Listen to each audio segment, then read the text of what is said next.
to the Fantasy Footballers DFS Podcast, coming to you from pristineauction.com studios with your hosts, Jake Ciely, Chris Meaney, and Joe Holka. Welcome, Foot Clan! It is the DFS Footballers DFS for the rest of us podcast to get you guys ready for week 7. It was a good week 6 for me. I don't know about you two guys. We'll talk about that in a second. Although, it didn't have to obviously involve the show brought to you by Gardner Minshew of Beowulf. Look, hey, I didn't have him in my lineup. I destroyed you guys in our contest. How'd you guys do overall? I mean, I won a little bit of money. Unfortunately, it was one of those. I played too many tournaments. I'm like Nando. I play a bunch of tournaments, and I should play more cash. Yeah, it was a good cash game day. I mean, it was great for the Vikings. That's all it was. It was Cousins, Diggs, and Thielen, and not so much Thielen. 100% ownership of Diggs helped. Yeah, having that guy against that Eagles secondary certainly paid off. Actually, Joe, before while you answer your question, I want you to touch on one thing, because we haven't done it so far this year. I'm surprised we haven't done this so far. That's on me for not bringing it up. One of the things that you're really good at is game selection. And so when you answer how you did last week, I also want you to bring up, just real quick before we dive into week 7 for everybody out there, the importance and how to find the best games to make the best potential return. Yeah, absolutely. It ties into kind of my strategy in general. But before I guess dive into that, I'll say that I was on the other side of that game, had way too much Dalvin Cook, decided to kind of play the defense doesn't matter thing there and just hope that he would get some passes. And I was just watching him just get taken out and not get the touches that we're normally seeing from Dalvin. So that was tilting. Actually, it was still pretty live in the 1,500 just because I pivoted over from Crowder over to Robbie Anderson, which was good. Still in a really good spot in the 5K buy-in on DraftKings, which is spanning over 5 weeks. The stuff we're not playing. Well, just in general, like it kind of ties into what I'm about to get to. But that's a 5-week contest, so basically just trying to stay above the halfway point there. So decent start there. But in general, like I think that when you're trying to look at contests, you really want to focus on smaller fields. That's what I do, number one. But more or less trying to get these ones that actually double your money when you cash. I think that's really important. So the 1,500 that I talk about a lot, there's only 110 people in it. It does double your money for a min cash, which I think is super important. And even if you're not playing those stakes, like still trying to find some of the smaller contests, you can go to the DraftKings tab, FanDuel tab, whatever it is, and just target these ones that have under 100 people, and just really starting with those to build up your bankroll, I think is one of the better ways to go if you don't want to just attack cash games as well. And Jake, Pat Mayo, obviously a friend of the show. We've all done some shows with him, the PMA experience. He has one of the better contests on DraftKings. A shout out to his listener league. I mean, there's rake free, and you can put in 3 entries. And, even if you finish inside the top 250, for example, like that's winning $50. With the score last week of 175 would do it for you just to cash. So it's a great contest. And yeah, shout out PME. Go check it out. Yeah. So there you go. Pat's doing us favors over here. That's and, right. And plus, if you go watch the show that we do every single week with the rankings, and that's not just to be like, oh, watch the show, but he gives out free 20 DK bucks just to put stuff in the comments every single week. So there you go. Some free money for you out there. Joe, I like your back. It's really starting to get together back there behind you.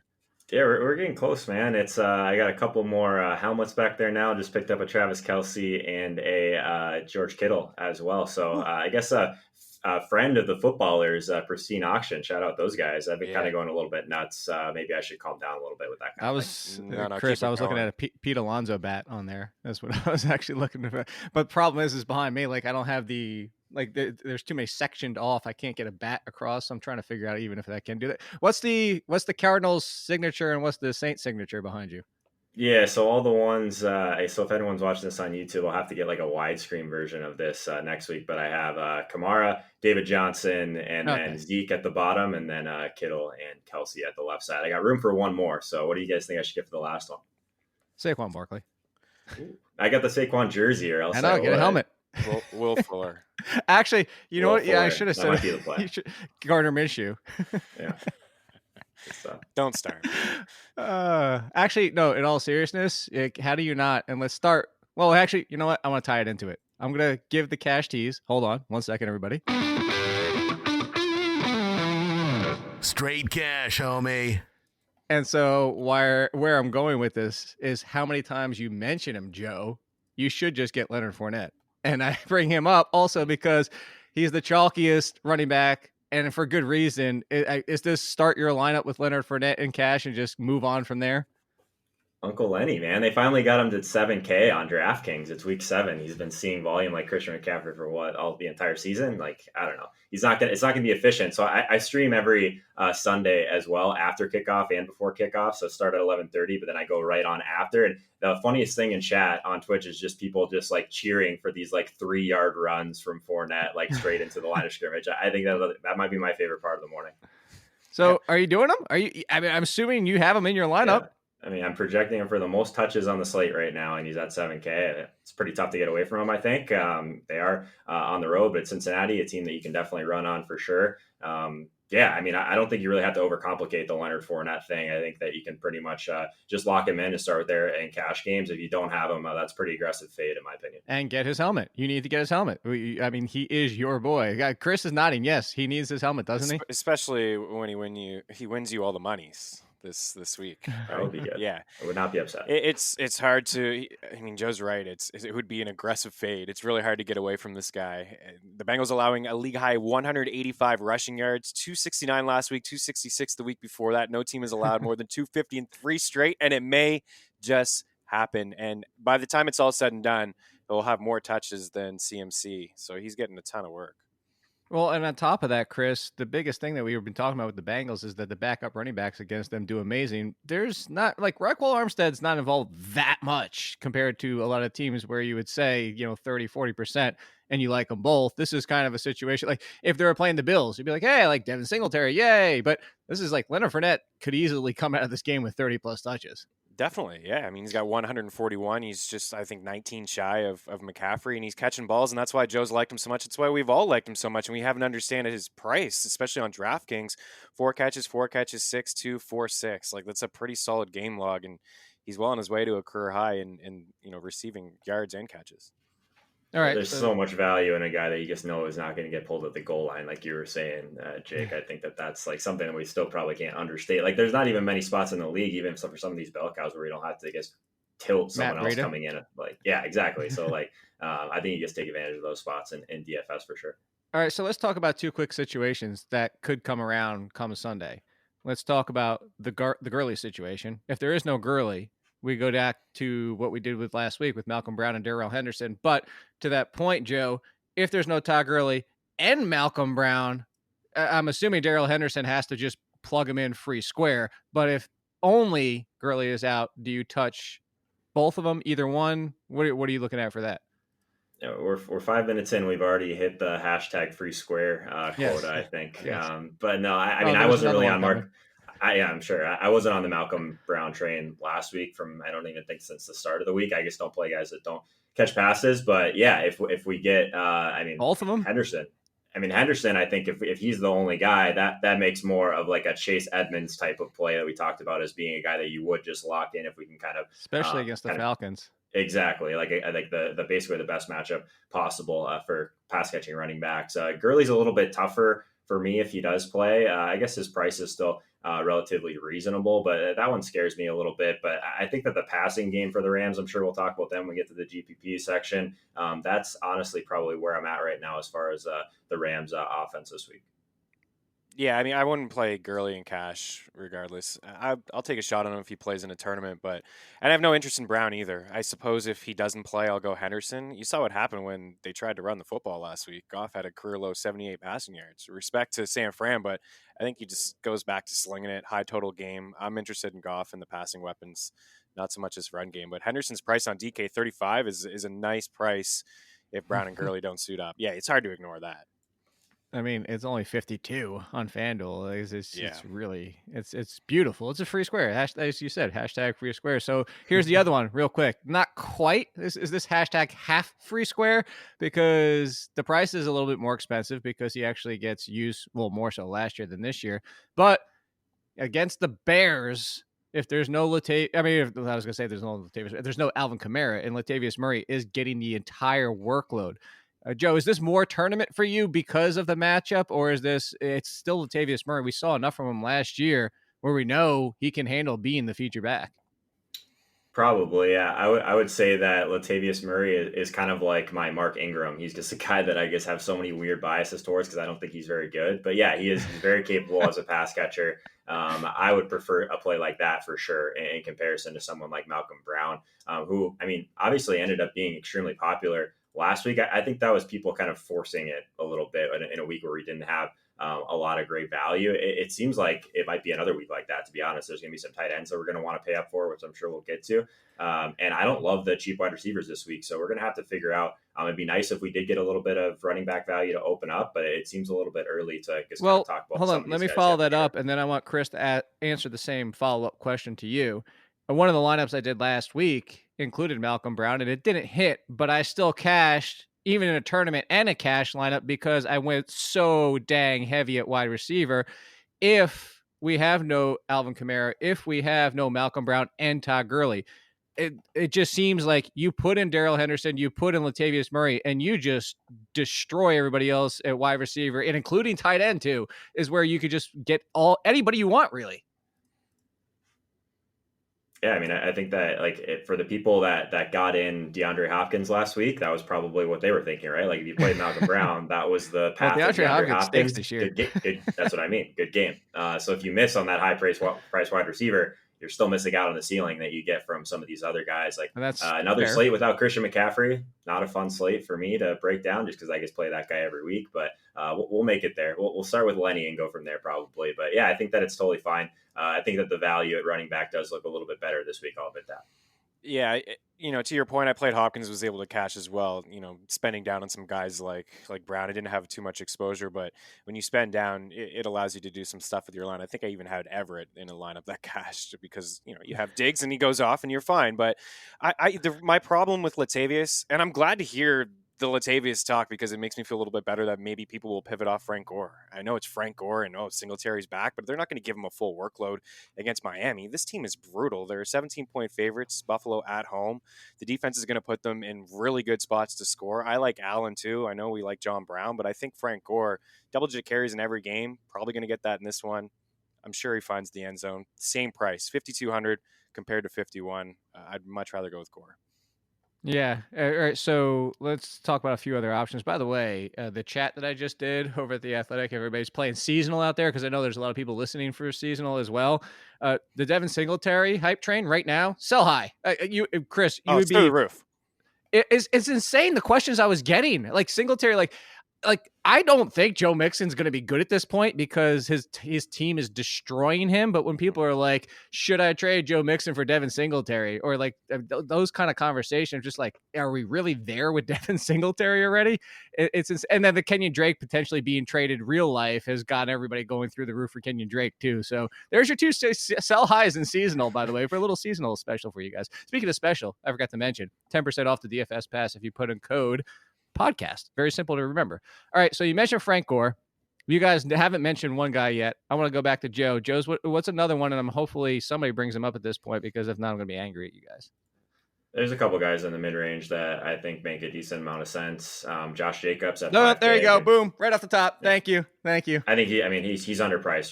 For sure. I think he's someone that we have seen a little bit more baffled by his price on draft. You know his price, 5,000 on DraftKings. Are you kidding? Yeah, and that's like one of his highest. He was 4,500 last time we saw him. Hey, I can cut off Joe. You can't cut off Joe. Oh no! I didn't have a whole lot more else to say besides that he's seen. Back-to-back games, he's averaged 24 total touches. So played over 60% of the snaps. I think it's still a great spot. Even though Green Bay and whatnot, I think you can still probably. We can project him for at least 3-4 targets in every game now. Is that safe to say? So I think at that price. Well, here's the thing, Joe, is you didn't say it, but you alluded to it. You said, even though it's Green Bay, like people have been saying this, Green Bay is a good matchup for running backs. Everybody's like, well, they've only given up one 100-yard rusher, but at the same time, they've given up almost the most touchdowns running the ground.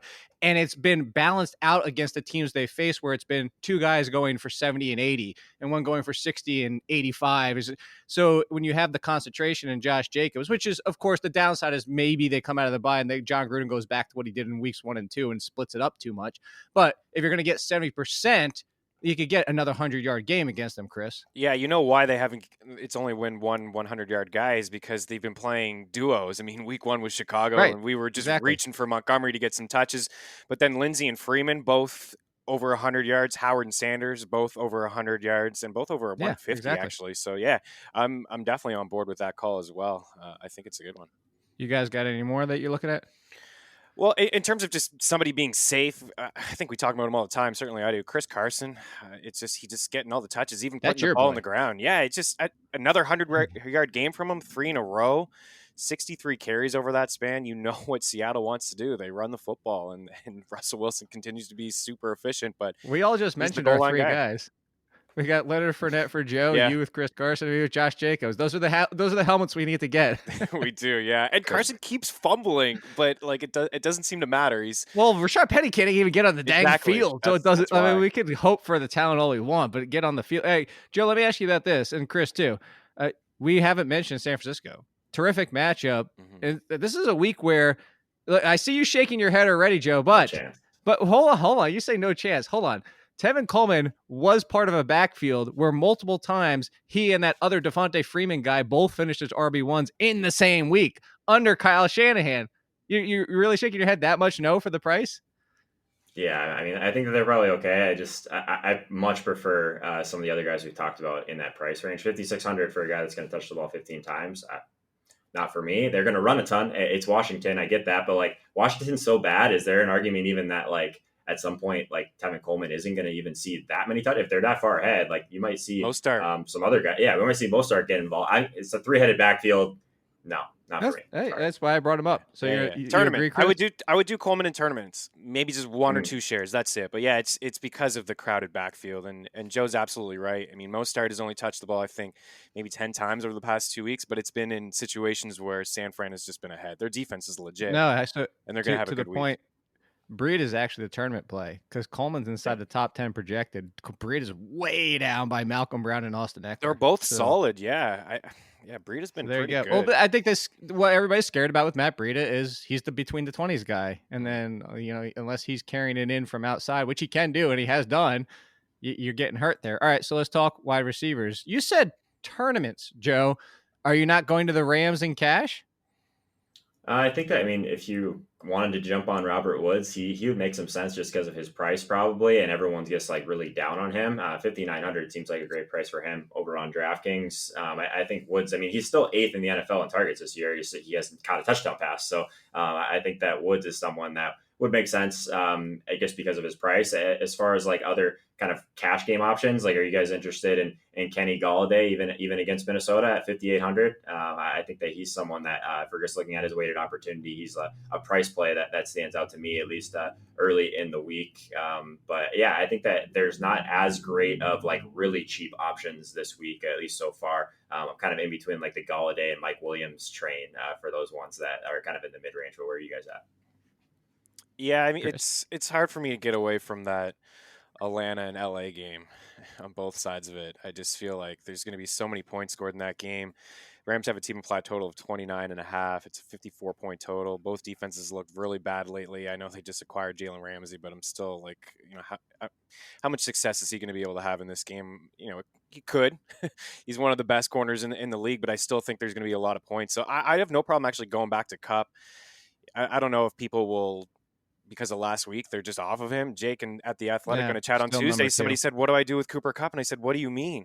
Like it's the targets and the catches and the yards are still there with just one bad game. So if that's the mindset, the questions are terrific. Yeah. If that's the mindset, then my goodness, like Kupp, it's very interesting. Woods, Kupp, and Cooks. I think I would go Kupp, cash, Cooks, tournaments, but it could be a Woods game too. Like Atlanta is just that bad.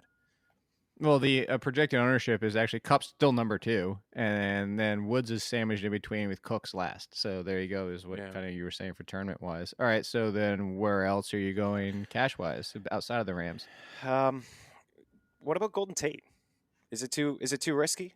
Is it too risky to I go don't Golden think. Tate? I think it's fine. No Shepard. Yeah. You're going to get Ingram and Barkley back. I think the offense will be better against Arizona. It's another game I think will be a lot of points scored. So him and No, it's a Fitz, great play both of those because he's guys. not playing outside. Darius Slayton's going to get the tough draw of, guess what? Patrick Peterson's off his suspension. Yeah. Sorry, buddy, but you get the one slap with Pack.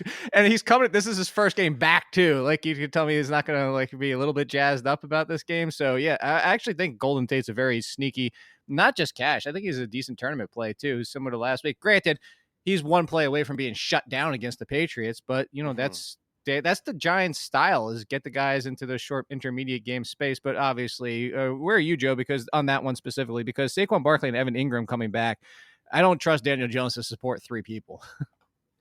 Yeah, me either. I think that kind of the way ownership is shaking out, I think that Tate makes a lot of sense. Like, Tate's going to ruin a lot of people's day that are just going to kind of lock in Evan Ingram, I think. So I at least potentially. So someone that could see similar types of targets, it is the Cardinals. Like, we're going to be targeting this game for sure. I think it's a little bit less clear, I guess, with Saquon back in the mix as to how where the target share is going to go. But yeah, three options. We like all of these guys. It's going to be interesting because I think only two of them probably have a good chance to really hit value. All right. So on the other side of that ball, what are you guys thinking about Larry Fitzgerald and Christian Kirk? And it's funny because on DraftKings, there's a gap. On FanDuel, they're the same price. And like, for the same price, you guys know how much I love Christian Kirk, but for the same price, I'm taking Fitzgerald. Yeah, I would agree with that, especially in cash. Ahead. Yeah, I think Fitz is the cash, and Kirk, you take that gamble on in tournaments. But yeah, Fitz has been pretty safe, at least 5 grabs in every single game. I mean, it's another high total, 49. It's a 90% of the time in the slot, he's not going to see Jenkins. Yeah, exactly. It's perfect, right? So yeah, I have absolutely no problem. Fitz is always in the DFS Pass and cash. Like, it's almost like a copy and paste. I think you hit the nail on the head, man. It's Fitz on FanDuel, and I think Christian Kirk, like, for that significant price discount on DraftKings, makes a ton of sense. Like, that 5K range is pretty jam packed. I don't think you'll get crazy ownership on Kirk coming off that injury, even though it is a great matchup and whatnot. But yeah, that's a pretty, like, they don't want to move Fitz's price on FanDuel. This is like a thing we've been talking for 3 weeks. I feel like he has no respect because I guess we just don't know. The ceiling doesn't seem to be high with him. It's just that solid floor. They're big on doing hopscotch the right way, just like me. Can't do it on a commercial. What the hell is your problem, man? Come on. All right. Real quick, the Seattle Seahawks. Any interest in Tyler Lockett, or is it just not cash because you just never know if it's going to be a 3-target game? That's my problem with Lockett and what Baltimore has done recently. They took Boyd out of the game. They had a game a couple weeks ago where they took Beckham out of the game. So I think that their focus will be on Lockett. So I kind of have some interest in DK Metcalf in tournaments, but now that Will Dissly's out, he could be the red zone option. Do you know how many games Lockett has more than 5 targets? 2, maybe? Week 2 and 3? Yep. Yeah. 2. 12 and 14. Yeah, and he went off in those games. It's crazy. The crazy thing is, though, he's catching like 90% of his passes. So it's Russell Wilson. Yeah. It's super efficient. Lockett's such a tough one to click, though, in single entry, just because, like, for his price, right, the game script goes wrong, you're completely dead. Your lineup's over. Yeah. Like, I don't know. It's so hard because the team that's just going to run when they're up. Like, I've missed the Chris Carson train enough this year to, I guess, realize that if they do kind of get ahead, that he's going to be the guy that they're going to feature. So I love how Chris mentioned Chris Carson earlier. So I think that's the Seattle side of the game that I would like. I like Metcalf to in tournaments for sure, especially if you're rolling out Russell Wilson, who I think will be pretty popular in this spot against Baltimore. People are kind of starting to understand that the Baltimore defense isn't elite. So I don't know. I think Lockett's overpriced for me based in that range. I'm doing everything I can to try and get up to Cooper Kupp, I think. Hashtag elite. We just threw that name out too. So there you go. Anybody else before we move to tight end? John Brown, I guess. Would you go there in cash? I know he's that big. I would absolutely 100%, guy, but if we know he's healthy. Yeah. Keep an eye on him for sure. Same, Joe? Yeah. Yeah, I love John Brown. I think that he was one of the guys I'm trying to fit into my FanDuel team for this week for sure. I think another guy that we probably missed, though, T.Y. Hilton. Depending on how his snaps kind of pan out, I think that he's a guy. I mean, he just destroys the Texans, right? Yeah. I know that it is Brissett now, but even I don't know. He's been dealing with that thigh, but he still played 83% of the snaps last week. He's coming off a week of rest. I don't know. I think that his price tag, like sub 6K on DraftKings, I think he's a really good play. I think he'll be really popular in cash games, actually. Yeah, I'm so glad. That's who I was waiting to see if anybody mentioned. That was cheap. the next one I was going to say. But the same thing too is he just destroys the Texans. I get that's narrative built, and it's not exactly the huge sample, but this is kind of the things that we deal with in baseball too, like batter versus pitcher. At what point does it matter enough? Anybody else, Chris, or tight end time? Yeah, let's go to tight ends. All right. Well, then you get to go to tight ends first. All right. Well, Hooper, and it's not because of last week. It's because he's good. Like again, he's really good. He just doesn't get the respect. Good. Right? Great analysis. Last year, everyone was talking about the big three, and it was warranted, the big three tight ends, but it was Hooper who was fourth in catches, and now he leads all tight ends in catches right now heading into week 7. He's got 42. He's second in yards and touchdowns and targets. He's just a good tight end, and I just think he continues to get better and better. So he's come a long way since the Falcons blew that Super Bowl. That was his coming out party, I thought, in that game. He had some big catches, and I just see like improvements from him every week. And if Ramsey is going to shut down Julio, then somebody's going to have to catch some balls here because, again, that Falcons defense is pathetic.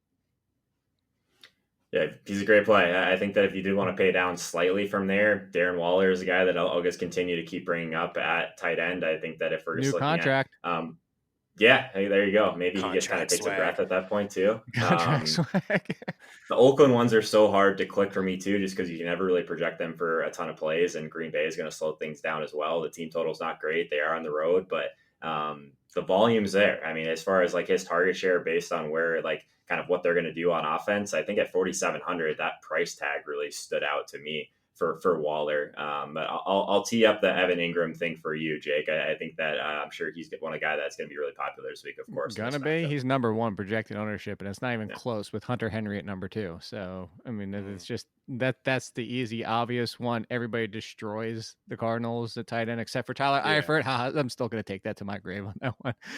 The fact is, Ingram's easy. That's the easy one. But to your point, Joe, and what you brought up earlier, when we'll talk about tournaments here in 1 second, he's a very interesting pivot off of that because, as you mentioned, if Golden Tate kills him, and you have Golden Tate, or you go somewhere else in general, I mean, he could be the lineup killer for the tournaments on the flip side of things because he can still have a decent day, 4 or 5 catches for 60, 70 yards. But if you don't get the big touchdown or the big day that everybody's expecting, his ownership is going to be through the roof. Like I said, he's actually top 5 ownership, period.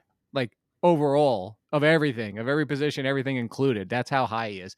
I'm going to go to the one name that you guys didn't mention, Mark Andrews, because Mark Andrews, the Seahawks, for now, a full year of 2018 and still through 2019, whatever they do talent-wise, despite having Bobby Wagner, whatever it is, they don't know how to defend the tight end, and tight ends do really well against them more often. Actually, I'd say 80% of the time. Mark Andrews has been a great play most weeks, and I think this is actually a matchup that if you're going away from Ingram and you want to save more so on DraftKings, but if you want to save some money, Andrews is the big play for me.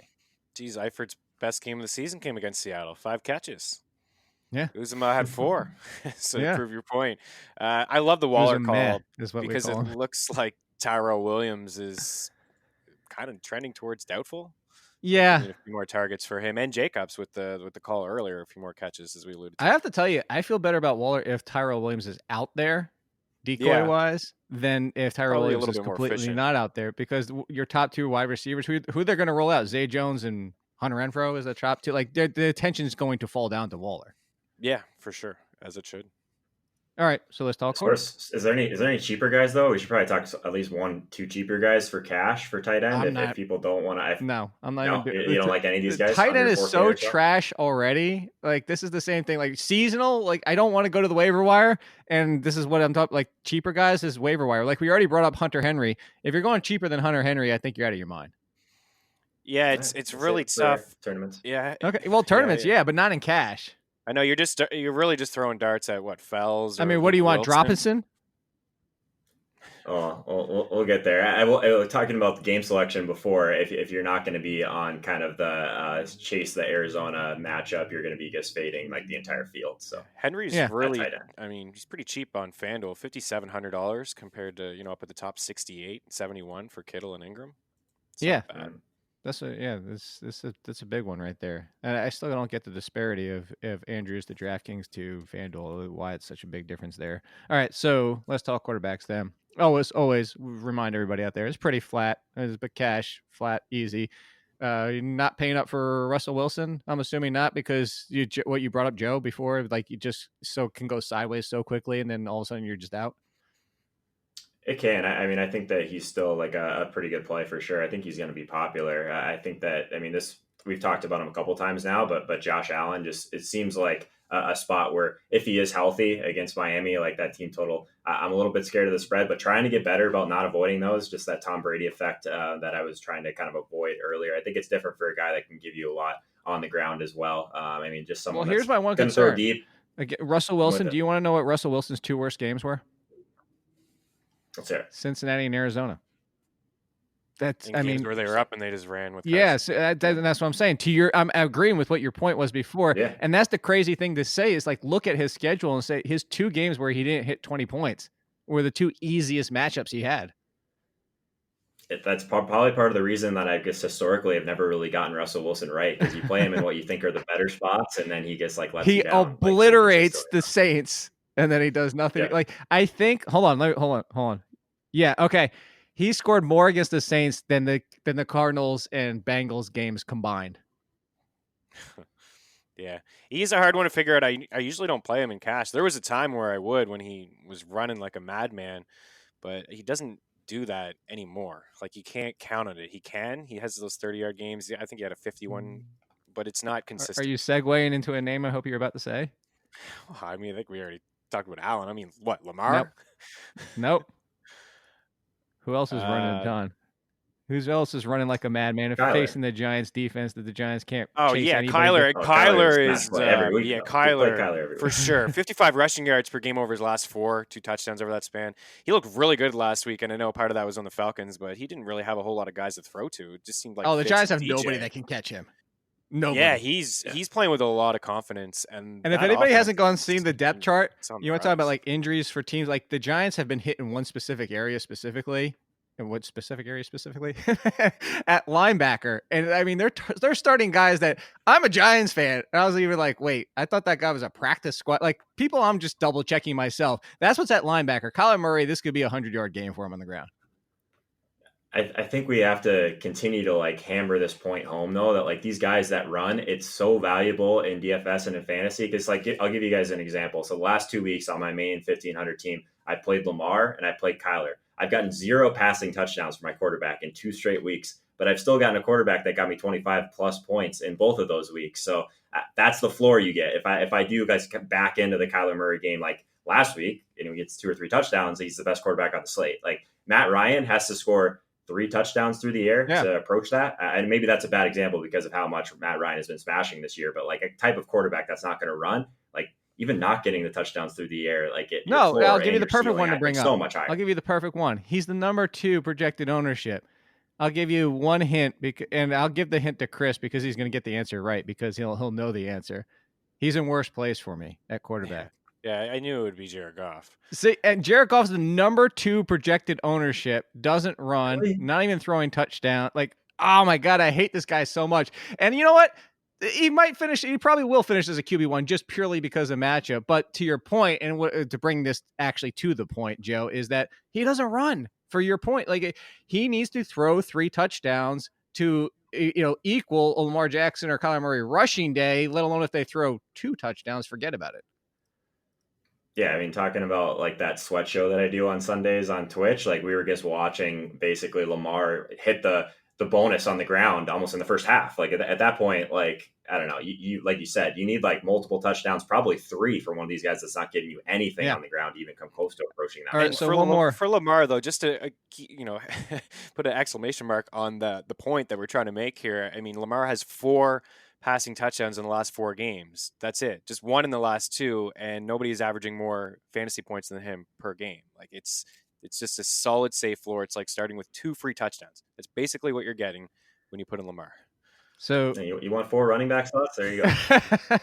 One more before we move on to tournaments. Chris, who do I hate almost as much as Jared Goff? Gardner Minshew. No, stop it. Come on. Man, You know.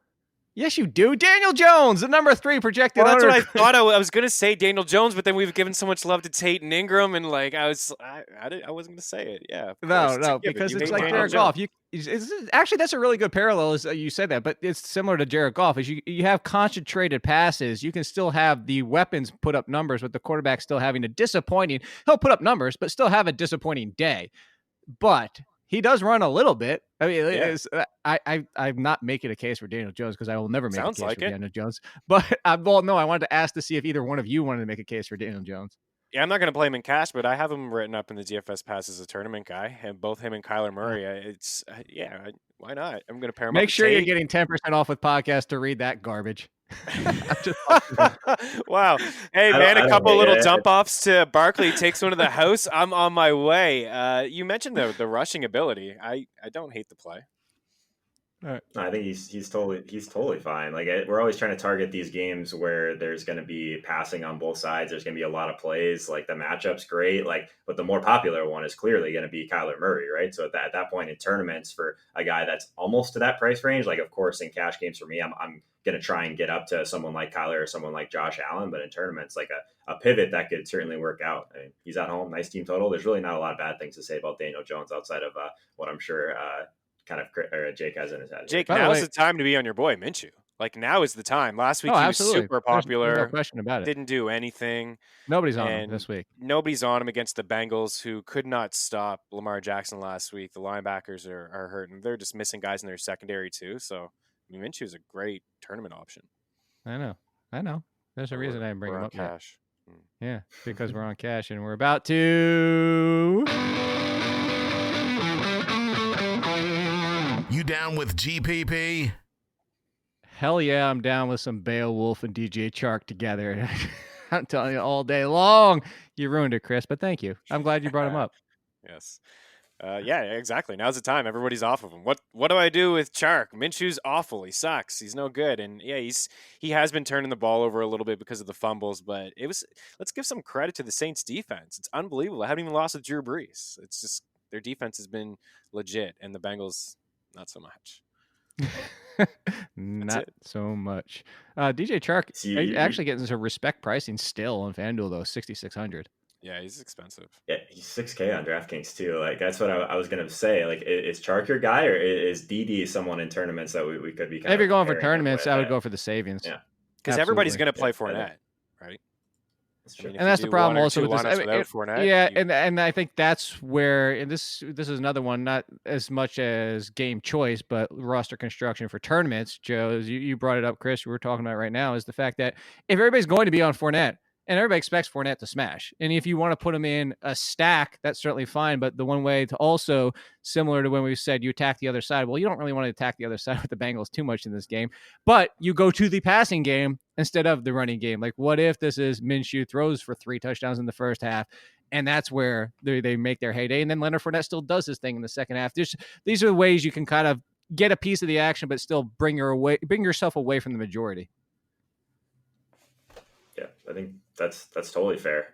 One guy that we haven't mentioned, surprisingly, we've talked about 10 quarterbacks now, and no one said the Deshaun Watson side of it. Like, he's not going to be that heavily owned. I get it. It's against Indy and whatnot, but if Will Fuller is just going to keep having these games where he could potentially have 5 touchdowns if he holds on to a few of them, I don't know. I think that he's a guy that we could go back to. I mean, if everyone's just piling on him after that big game and now just going to jump off, like, this would be not a bad time to jump back on. I feel like the Will Fuller and Deshaun Watson train in tournaments, like, the ceiling's there. I mean, you can make in kind of a pretty strong argument that Watson's been like kind of the 1A to Mahomes as far as like that's concerned. I think that he's still a guy we could pay up for. 7K, it's tough with all these other guys at mid 6K range on DraftKings at least. But yeah, I think in tournaments, Deshaun Watson's barely inside the top 10 for projected ownership. Yeah, that's what makes it so appealing. Yeah, because of his price. Absolutely.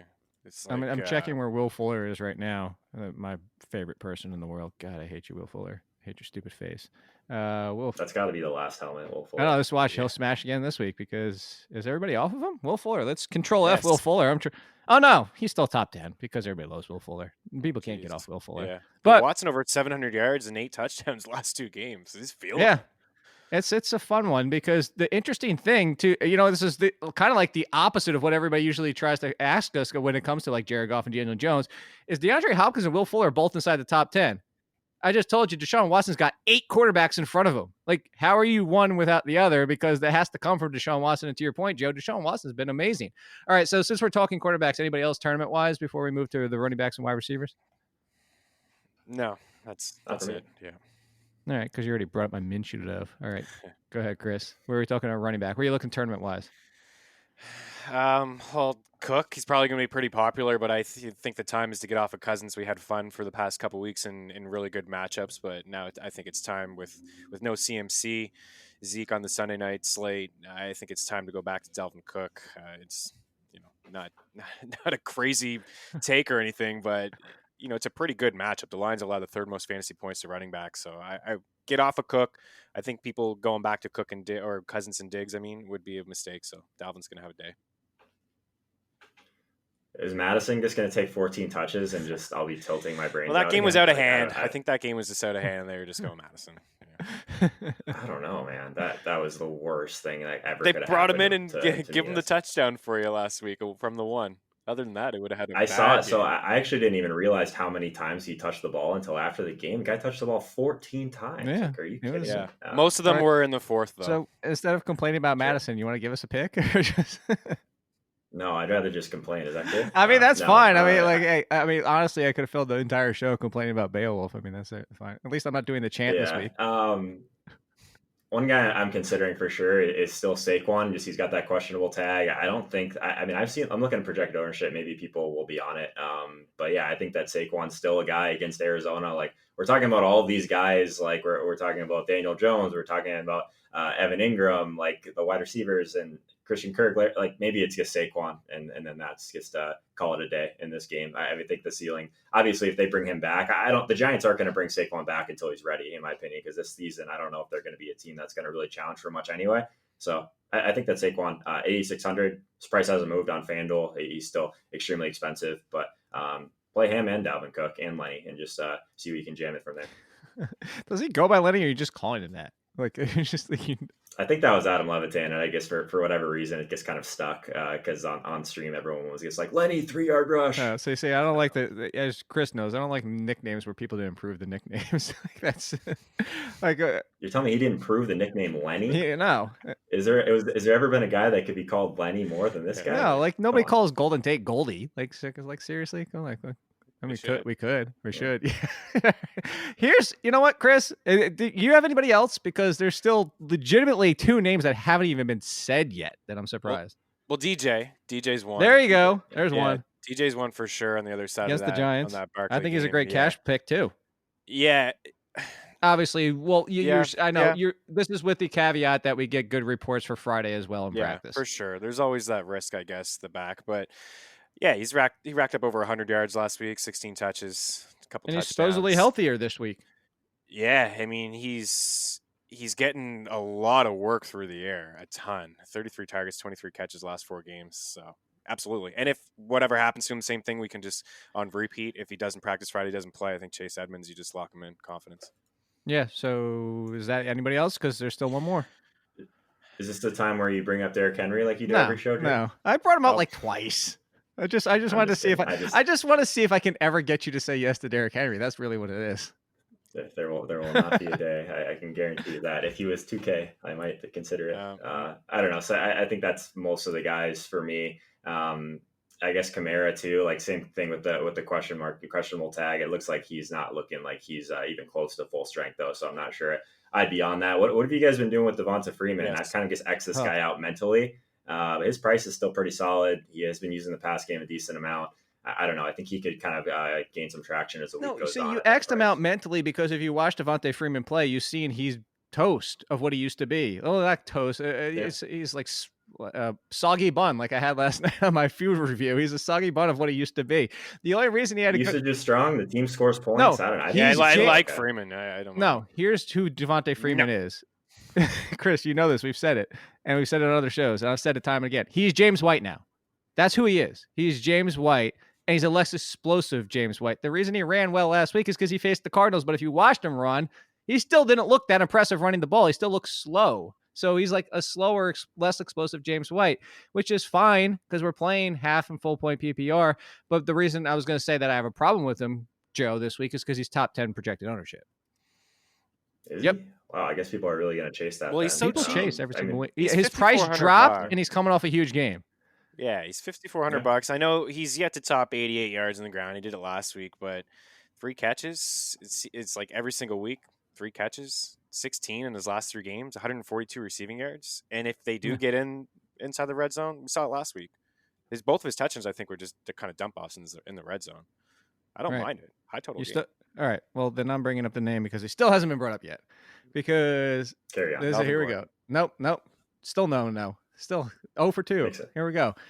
The context of what I always say about this guy heading into the season. I set all this up because I'm setting it up as the fact that I've been the biggest detractor on this guy. I was saying, I don't care how explosive he is. I have said he is the most efficient runner on his team. One of the top 10 most efficient runners in all of football. But the team doesn't use him as a bell cow. And he's coming off a game where he fumbled and Jamal Williams went off. I am going to Aaron Jones, who is the 24th highest, lowest, whichever way you want to slant it. That's where his projected ownership is. If you're going to get me in a game where I can get Aaron Jones that low, I am going to go use Aaron Jones, because if you told me 15 carries versus 15 carries for Jamal Williams, Aaron Jones' numbers are going to be better. So I'm going to Aaron Jones because now he's finally down where there's not that many people on him. Yeah, I mean, it makes sense. I like it. I mean, I'm an Aaron Jones truther as well, for sure. He's a guy that always performs really well in rushing expectation just because of that efficiency you're talking about. So I'm with you. And see, the thing is, you can be a truther, but still also understand the fact that this team is just frustrating with their use. This is 2 different regimes that have now used him this way. Yeah, and nobody seems to be stepping up in the passing game. I mean, he's got 22 targets in his last 3 games. Like MVS, Rodgers doesn't even look MVS's way. MVS has now missed practice 2 yesterday, being Wednesday. So everybody pay attention to that. So Allison likely completely out. Adams sounds like he's out for another week. If MVS is even out there, I mean, we're talking about MVS and Kumaro and who else? Like Lazard is your top. Lazard's one of the most picked up guys in season-long formats. He's only 3K. I suppose we should just bring him up just in case that is the scenario. That's where we're going for wide receiver. So go to it, Chris. Yeah, I mean that's basically it. I mean, MVS. That was the end of my statement. Rodgers he's not looked MVS's way. I know this as a season-long owner of MVS, and the frustrations that I have. He won't look his way. All of a sudden, Lazard comes out on the field and he's just chucking balls to him. He had 5 targets and I think maybe 2 drives. The one in the end zone. He made a couple nice plays too. Here's the problem with MVS. He's a big boy. And he's not looking his way is because he doesn't separate well. I know. He just runs go routes. I get it. I totally understand it. And even his go routes is not he's not stacking separation well. He's not getting. It's just that first step. It's just MVS is like, this is why, this is one of those names where you're coming out of college, an opportunity. We always chase opportunity fantasy. That's 100% true. But opportunity is not a guarantee. And MVS is a perfect example of why it's not always a guarantee. Yeah, absolutely. He just dropped. I wouldn't even hold in season-long leagues now. I think one guy we probably didn't touch on enough as being one of the better plays on the slate, Mike Williams. I mean, he's almost doubled Keenan Allen in terms of his air yards as far as the team share this year. So, I mean, I don't know. I think Allen's still probably a decent play. I think the Chargers might be in kind of a more of a bounce back kind of spot through the year regardless. But Williams' price, he's so much cheaper. I mean, if we're just looking at his usage, he's one of the ones that stands out right away as kind of a misprice. If you're just looking at something like weighted opportunity rating, which you guys know I value pretty heavily. So at 4,600, I think he's probably the clear mid-priced guy. And if he doesn't end up being popular, I think he's obviously totally fine in GPPs as well. Yeah, he's 7 spots higher than Keenan Allen is in projected ownership. I think a lot of smart people are on the same page as you are with that one. Hey, you didn't bring up your boy yet. Come on. Who's my boy? Will Fuller? John Brown? You said Brown. Hollywood there you Brown. go. Those the other Brown. There you go. Only 3 guys I play. Yeah. I mean, Hollywood at some point, at some point. It seems like the play. It seems like the play that I'm just going to continue to chase. And as soon as I jump off, he'll probably have his explosion. I don't know. The ankle that worries me a little bit with wide receivers, especially someone like him that, he's gonna rely on his athleticism a lot more than I think even a lot of other wide receivers in the league. But yeah, I mean, I love Baltimore every week for that. I mean, I played Mark Andrews because Hollywood was out last week. I mean, so I think that we'll talk about Mark Andrews, or I think Chris already touched on him. But yeah, Hollywood's always in play, man. Him and Will Fuller, in tournaments, just make sure you have at least some exposure to that every week. Don't be like me. Chris. Anybody else for you? Can I get an ownership projection on Corey Davis or Adam Humphries? I forgot it. I'm so glad you did. I saw your tweet and I was going to bring it up, but I forgot to this point. I'm sick to my stomach even thinking about it. But I mean, like, the fact that Corey Davis talk me off Corey Davis or something like that. Yeah, I just need to be talked off of him because no. So I'm actually a lot more on Humphries in this game. I think most people will be because of what Tannehill No. track record, So to right? your question, they're tied for 111th overall at wide receiver. They're down by Sterling Shepard, who's out, Anthony Miller, Marquez Valdez-Scantling, and Danny. Oh no, they're one spot ahead of Danny Amendola. That's where they're down by the injured and non-relevant people. Interesting. So I just pushed you to Corey Davis. I mean, Marcus Mariota. Yeah, I mean, I didn't expect them to be highly owned. Let's be honest. I mean, Tennessee. Chris, will you put one lineup together with Tannehill, Corey Davis, Delaney Walker, and Adam Humphries? Just do it. Do the Titan stack. Yeah, that's going to be my favorite stack here in a couple minutes. And then go out in the backyard and light money on fire. Although, does Canadian money burn? Because I know you can't rip it. Yeah, you can't rip it, but you can definitely burn it. Okay. And I've burned some in the past on Corey Davis. There's no question about that. But you know what? Listen, Marcus Mariota never threw his way, ever. Corey Davis is good. I'm a believer that he is good, and he came in, late in the third quarter last week. He gave him 4 targets right off the get-go. Everybody is – I'm not saying everybody, but if they're going to choose one of the two, it probably will be Humphries because of the track record of Tannehill just throwing to the slot all the time. But you just look at the Titans, there's some pretty big games here. Odell Beckham Jr. hasn't had much, but 7-71. T.Y. Hilton, 43 and a touchdown. We had Mohamed Sanu. I know he played some slot 91, but there's been some, or not Tennessee, rather. Sorry, against the Chargers. Rather, there's been some big games against their defense. Look at last week, and the week before that was Sutton. I'm not completely sold on this Chargers team. I don't think that they're checked out, but hey, maybe Tannehill might do what Mariota couldn't do.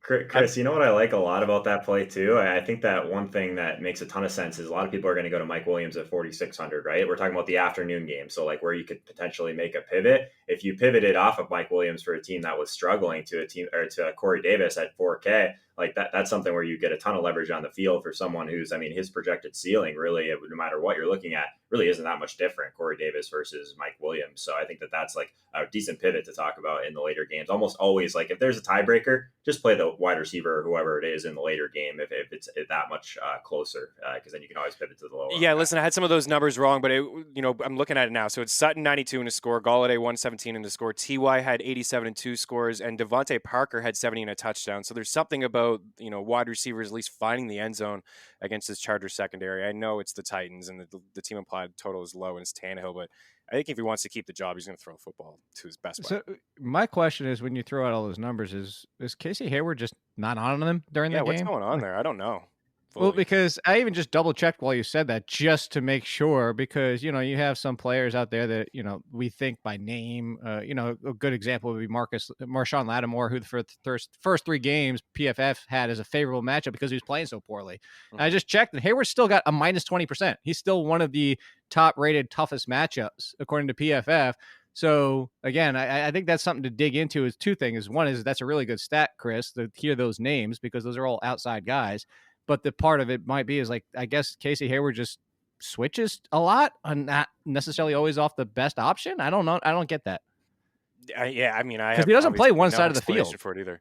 I don't have an explanation for it. I just know that there's just some other guys that are certainly scoring some touchdowns. Kenny Stills had a big one too, 4 for 89 against them as well. So some guys have showed up. So before we move to tight ends, any of you guys want to take a chance on Goodwin or Pettis because of the matchup? I don't think you can go to San Francisco through the air in DFS. I don't know. You'll get them super low owned, but what's the ceiling for a team that wants to run? I don't know. And changes their wide receiver by game. Yeah, I'm not interested. Yeah, Pettis is trending up. You'll go broke chasing that kind of stuff even more than you'll go broke chasing Hollywood and Fuller around all season. But I prefer to chase those other guys. Or Corey Davis, Dante Pettis is the highest projected owned of all of them, but he's way down by Keyshawn Johnson. So I think you made a good point earlier though about how these wide receiver cornerback, there's guys are moving around too. I think that's still one of the biggest problems with that analysis. So I have one other guy I'll throw in here before we move on. Allen Robinson, 5,500. I know he's going to see Lattimore he's still a guy that can beat this matchup. He's so cheap, and like he's top 3 on the slate in weighted opportunity rating over the last 4 games. Let me ask you this right question: with Michael Thomas, Stephon Diggs, Will Fuller, like I still there's think a follow up for you, Joe. All right, let's hear. Do you feel better if Trubisky's at quarterback or if it's still Chase Daniel? Because that's the follow up question. I mean, Trubisky, I'm actually kind of a Trubisky guy for fantasy just because he does run a little bit. So yeah, I would prefer Trubisky to play. Okay. I mean, I don't like watching him throw. If I play an Allen Robinson's play, I'm not going to watch the game. That's for sure. But it's like, remember when we played Bortles a couple of years ago, and you just know that you can't watch the game if you're going to play Bortles, but you know he's going to get there. Oh, I actually watched it just before the entertainment factor. I definitely watched those games. Bortles used to just whip the ball at Allen Robinson. He'd be like 4 feet away from him and just smoke him in the head or in the chest. That's the only reason I thought about it, because we were talking about Allen Robinson, but just like watching the play is like so tilting. Oh, you know who else is like that and runs a little bit? Daniel Jones. All right, let's talk tight ends. Anybody we didn't? Hey, actually, Chris, this is Joe's segment. He wanted to talk some of these low price guys. Here you go, tournament wise. Yeah, let's hear it. Who are you feeling? Let's hear it. Dawson Knox. I don't know. I think there's a couple guys that you could at least make a kind of slight argument for in tournaments. I'm not going to go with the Noah Fant, just like super cheap play that probably everyone hates me for. You brought him like 17 times. Let me guess. Dawson Knox and Darren Fells, are those your two? No, I'm not going there. Okay. I think that Hawkinson is reasonable. I think that Jared Cook is reasonable just based on the amount of routes that they're running. Yeah, Hawkinson in particular, I just think that people kind of forget about this guy a little bit. 3,600. Minnesota, you can say what you want about their defense, but they're definitely a tight end funnel. So we saw what Waller did against them. They're allowing 10.7 targets per game to opposing tight ends this year. So at 3,600. A team that's going to throw. Stafford's looked pretty good this year too. I think that's probably something we haven't talked about at all. He's someone that's throwing deep as well, but I think Hawkinson at 36. For everybody tuning in for the first time, Joe Holka is on purpose. It just people know, like he's not mispronouncing his name. I said Hawkinson. Come on, Chris. That was a one-time thing where I said Hawkinson, and then the next week I think that's when he got hurt, right? So I was probably my fault. Chris, not for me, honestly. Like you're looking cheap. I know Joe said no, but I'm legitimately on Darren Fells for 3 of the last 4 games, and he's been a huge part of this offense with no Kenny Stills. And the Colts are, while good against top receivers because Desir's been playing great, they're very vulnerable against tight ends so far. Yeah, in that price, 3,100. Luke Wilson could be a dart throw. We know. Foster Moreau scored against them. Yeah, good point. For sure. You can go down to that price. Everett is still kind of interesting at 37. I just don't think the Rams are going to have success running a football. So thin. Yeah, if Jared Goff didn't suck at throwing the ball and didn't overthrow Gerald Everett wide open, everybody would be all over Gerald Everett again. Yeah, so nobody's going to be on him this week after that donut, and everybody was on him. I just don't think the Rams are going to be able to run the football, even with Gurley. You know who has a higher projected ownership than Everett and Hawkinson? Do you know? Do you want to guess? At the tight end position? Yeah. Somebody just got hurt for his team. Oh, it's Luke Wilson with 2 L's. Yeah, Luke Wilson. People are just like the new tight end for the Seahawks. Are people going to go there? Apparently. I did just bring him up then when you mentioned Fells. Yeah. And, I wouldn't personally, but I would imagine people will, because the tight end, the way that Russell Wilson is thrown. I know. I'm going to go to Joe on this one because he said I'm not going there. So you'll appreciate either. Oh, okay. I was going to say you probably appreciate what I said in the tweet to somebody who asked that about DFS. Seasonal, I'm okay with it because seasonal, you're just picking at scraps right now. Yeah. But in DFS, I said you're going to take the 3rd L if you put them in your lineup. Yeah, there's no point. There's my tweet of the day. What do you really hope? You're just hoping for one, you didn't appreciate my 2 jokes. catches. Be a touchdown.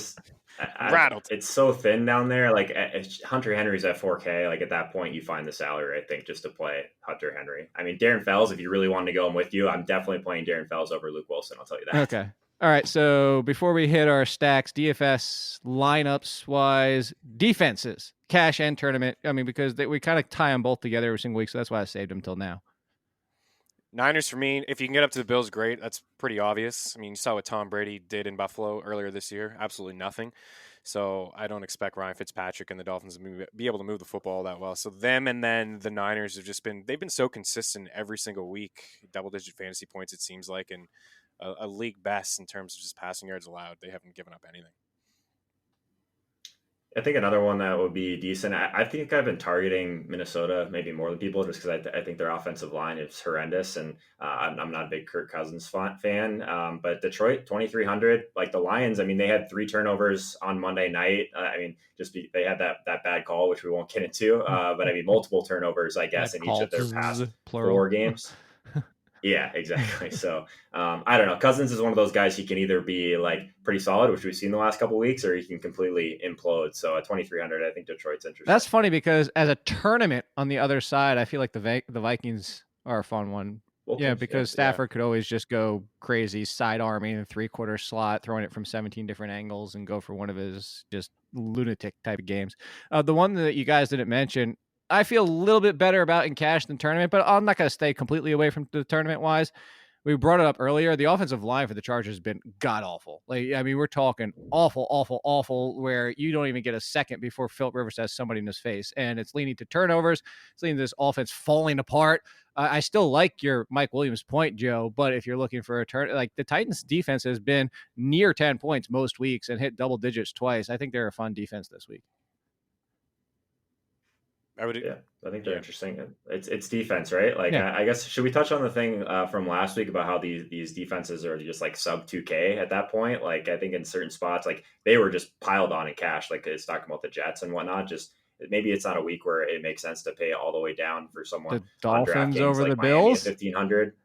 Yeah, I mean, Josh Allen. Yeah, I don't know. I think that those defenses you can always like at least think about. I will say for tournament wise, I'll get your opinion here real quick, Chris. Too obviously is I'm not doing the Dolphins, but I have debated the Raiders against the Packers. Yeah, I mean, no Devontae Adams, no Geronimo Allison. We talked about Valdez-Scantling. You're telling me the top 2 options, and I just talked about the fact that I like Aaron Jones earlier, but you're telling me all those where it's like Aaron Rodgers has been playing great for what he's been given so far, but we've also seen bad Aaron Rodgers, and it happens occasionally. This is a pure tournament, and it'd be one of my 10 lineups. It'd be like 10% at most, maybe even like more like 5%.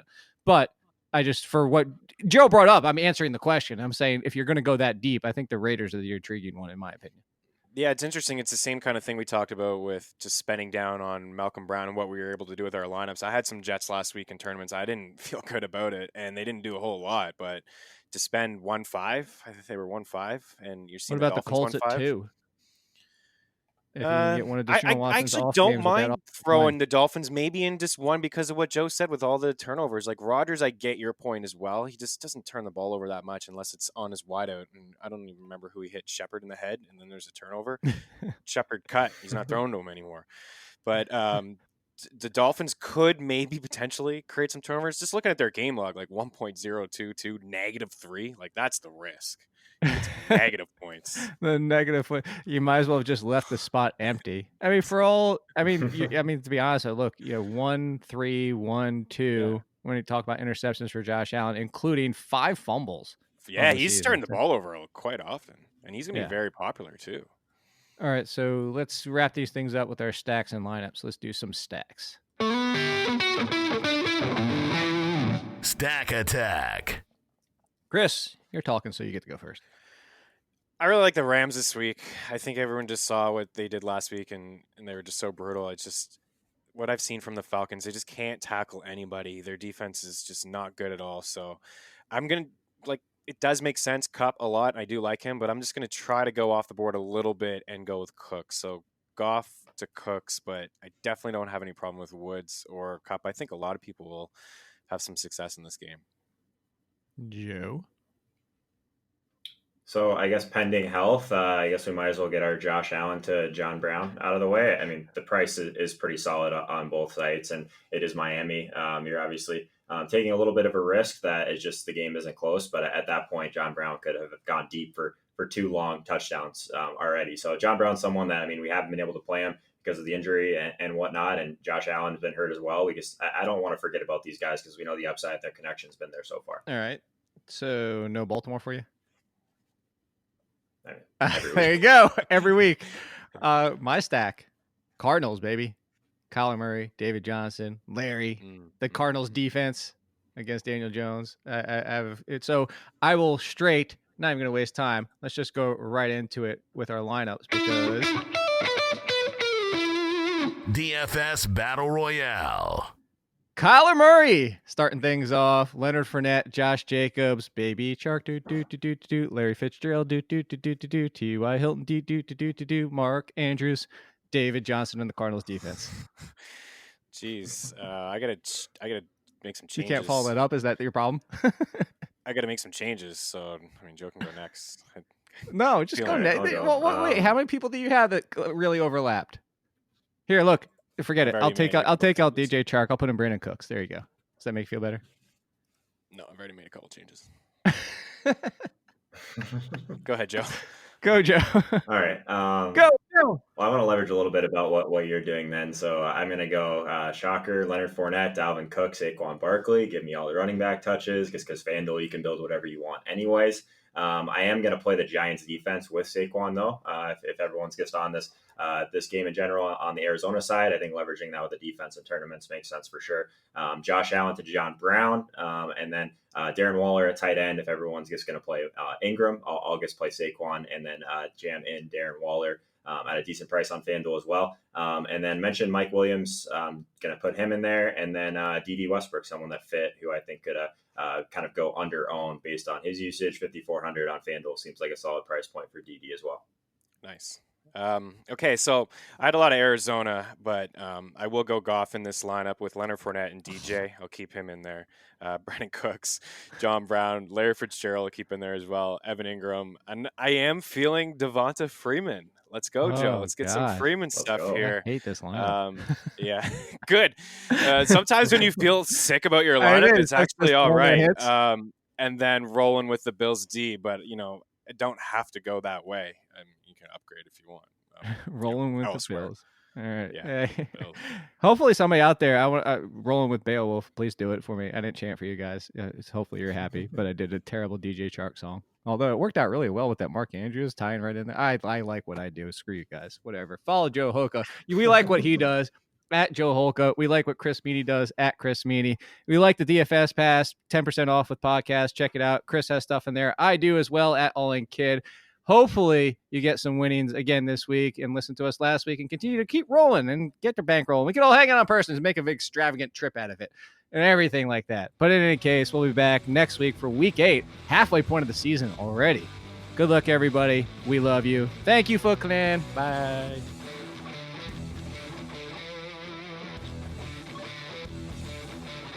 Beowulf.